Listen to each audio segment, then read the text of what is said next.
Hello everyone, good morning to all and welcome back in another video.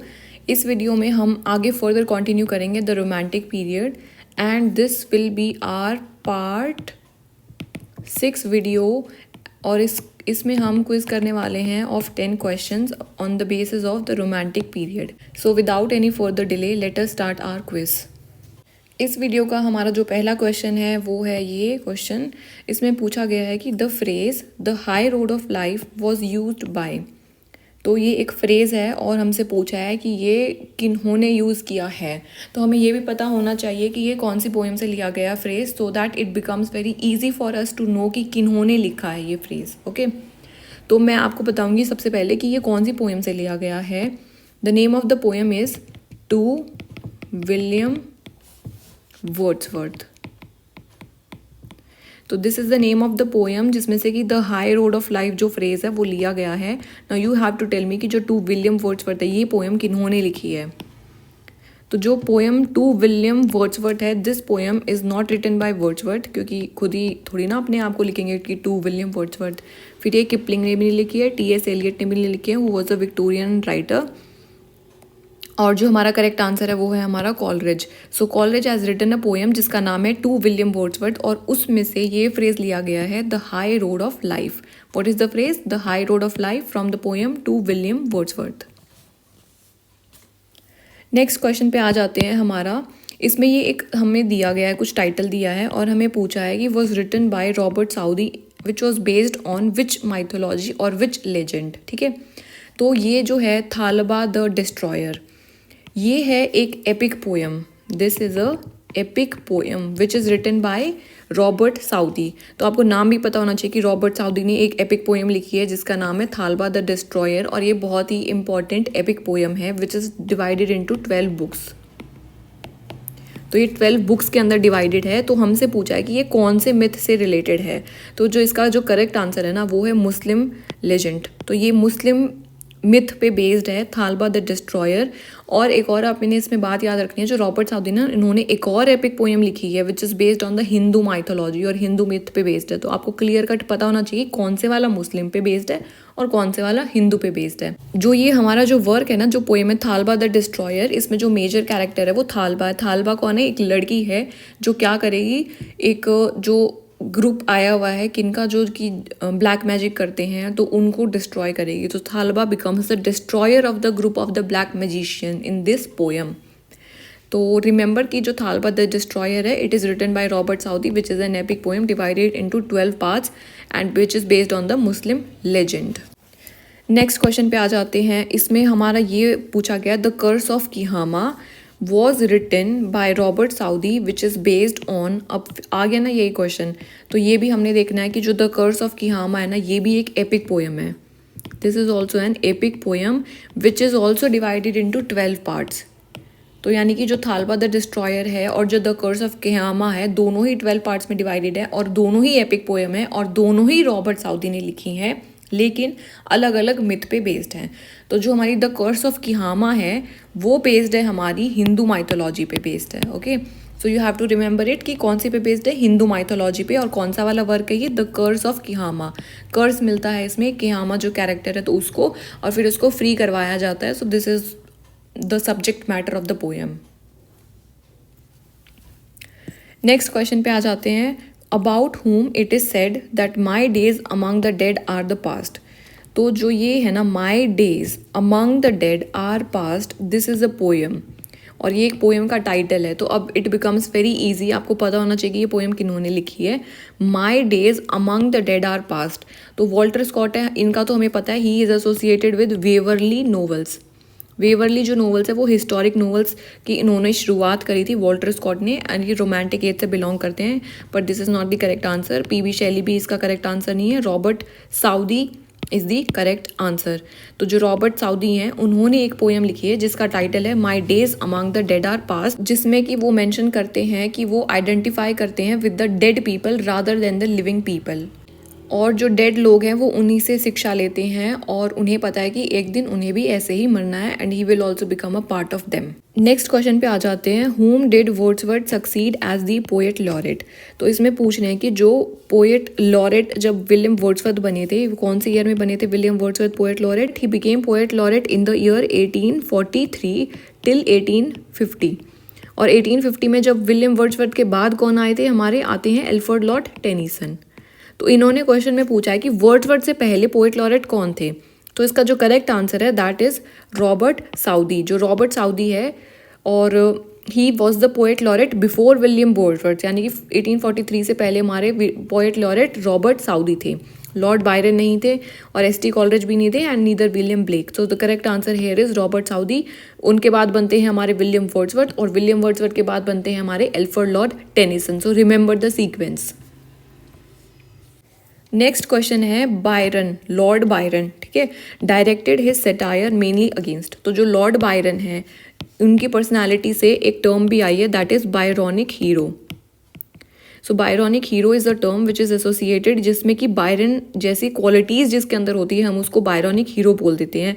और वो qualities क्या होती हैं वो हम लेक्चर्स में डिस्कस करेंगे, हम यहाँ पर डिस्कस नहीं करेंगे उस चीज़ को।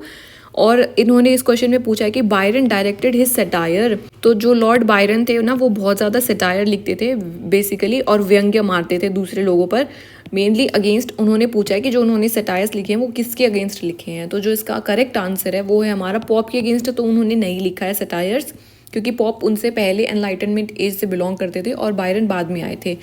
और तो इनके जो कंटेम्प्रेरी है ना जो कि हमारे रॉबर्ट साउदी है उनके ऊपर इन्होंने बहुत ज़्यादा सेटायर पास करा है। और जो इनका सेटायरिकल वर्क है which is titled as the vision of judgement.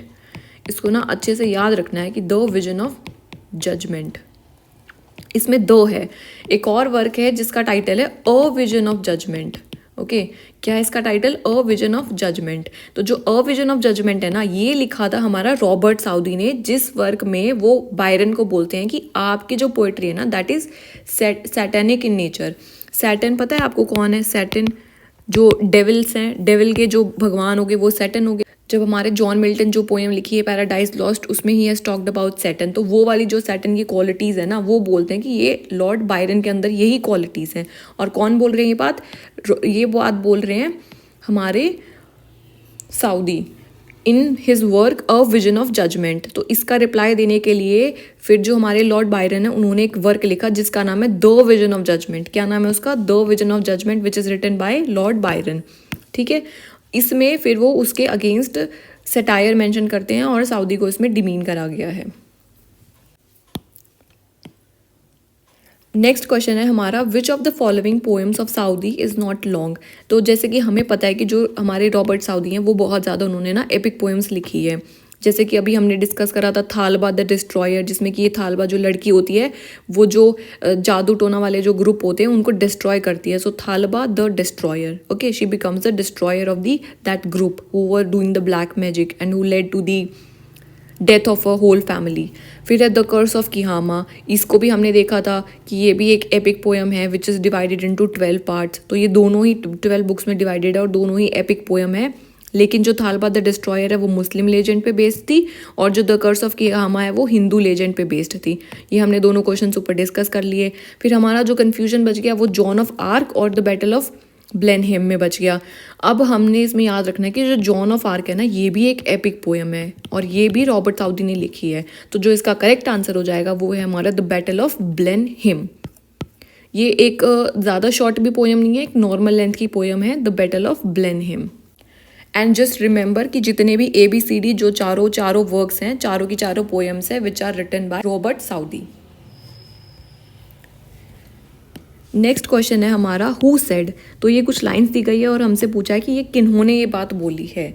तो ये क्वेश्चन ना हमने पहले भी डिस्कस करा है, तो देखते हैं इसको। If poetry comes not as naturally as the leaves to a tree it had better not come at all. तो जो भी है ना इनमें से जिनके भी ये विचार है तो वो क्या बोलना चाहते हैं ना कि अगर जो पोएम होती है ना पोएट्री वो एक बहुत ही नेचुरल चीज़ होती है तो बहुत ही नेचुरली आएगी। जैसे कि एक पेड़ होता है तो उसके जो पत्ते होते हैं वो बहुत ही नेचुरली आ जाते हैं ना, उसी तरीके से एक इंसान को पोएम भी बहुत ही ज़्यादा नेचुरली आ जाएगी। तो ये विचार हैं। तो हमें बताना है कि ये विचार किन किन के हैं, ये विचार क्या ये कीट्स के विचार हैं या फिर ये एस टी कॉलरिज के हैं या फिर वर्ड्सवर्थ के या फिर एडमंड स्पेंसर के हैं? तो ये एडमंड स्पेंसर नहीं है इसका आंसर विलियम वर्ड्सवर्थ भी नहीं है और कॉलरिज भी नहीं है। तो correct answer is John Keats. हमने इसको डिस्कस करा था कि जॉन कीट्स है ना, जो उनका जो वर्क ऑफ क्रिटिसिज्म है it comes through the letters. तो वो कुछ लेटर्स लिखते थे, कुछ अपने भाई को लिखे हैं, कुछ अपने फ्रेंड्स को लिखे हैं। तो जब हमने लेटर्स को कलेक्ट करा then we come to know कि जॉन कीट्स का पोएट्री पे क्या विचार थे, कि वो पोएट्री कैसी होनी चाहिए, पोएट्री को किस तरीके से लिखा जाना चाहिए, कैसी पोएट्री अच्छी होती है। तो ये जो विचार है ना, ये क्रिटिसिज्म के विचार हैं और जॉन कीट्स ने ये हम कुछ लेटर्स के थ्रू हमें पता चलता है कि वो अच्छा ऐसा सोचते थे, ठीक है। और जिस वर्क से ये लिया गया ना उसका टाइटल है later literary criticism a short history that reminds us. तो this is the title which is by Keats. Next question है हमारा who is of the view. यहाँ पे एक लाइन दी गई है और हमसे पूछा है कि ये लाइन किन्होंने बोली है। हमें पता होना चाहिए कि that it is taken from which poem. I will tell you the poem, you tell me the name of the poet. Beauty is truth and truth is beauty. Okay, so ये बहुत बार आप लोगों ने सुनी होगी इस लाइन को। This line is taken from the poem odd on the Grecian earn. Odd on the Grecian earn एक पोएम है और ये किसने लिखी है ये पोएम? अभी तक तो आपको क्लियर हो ही गया होगा कि ये किन्होंने लिखी है। So I am talking about Keats.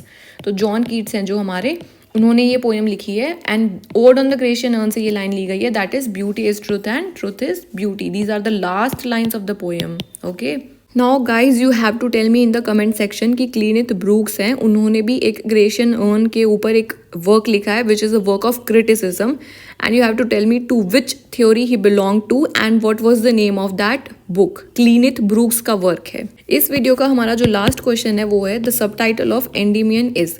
तो ये एक पोएम है एंडीमियन जो कि बहुत इंपॉर्टेंट पोएम है which is written by John Keats. किन्होंने लिखी है ये पोएम? जॉन कीट्स ने लिखी है और इसका हमसे पूछा गया कि इसका सब टाइटल क्या है। तो इसका सब टाइटल क्या है? इसका सब टाइटल अ ड्रीम है या फिर इसका सब title a poetic romance, the lover of lovers and the shepherd's story. तो जैसा कि हमने पता है कि जो एंडीमियन है ना, ये पोएम जॉन कीट्स ने लिखी थी और he has dedicated this poem to Thomas Chatterton. और थॉमस चैटरटन कौन थे? ही वॉज एक यंग पोएट थे जो कि प्री रोमांटिक एज से बिलोंग करते थे या फिर हम उनको बोल सकते हैं कि ट्रांजिशन एज से बिलोंग करते थे, who died by committing suicide.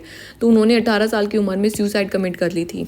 तो जो ये एंडीमियन पोएम है जो जॉन कीट्स ने लिखी है ये उन्होंने थॉमस चैटरटन को डेडिकेट करी है। और जो इसका सब टाइटल है ना, उसका जो करेक्ट सब टाइटल है, जो इसका करेक्ट आंसर है that is a poetic romance. So this is the subtitle of the Endymion, which is a poem written by John Keats. So that's it for this video and I hope that you are able to understand the questions that I am discussing with you guys. If you have any problem, do write it in the comment section and I'll consider it. And thank you. Stay fit, stay healthy, keep doing exercises and study well.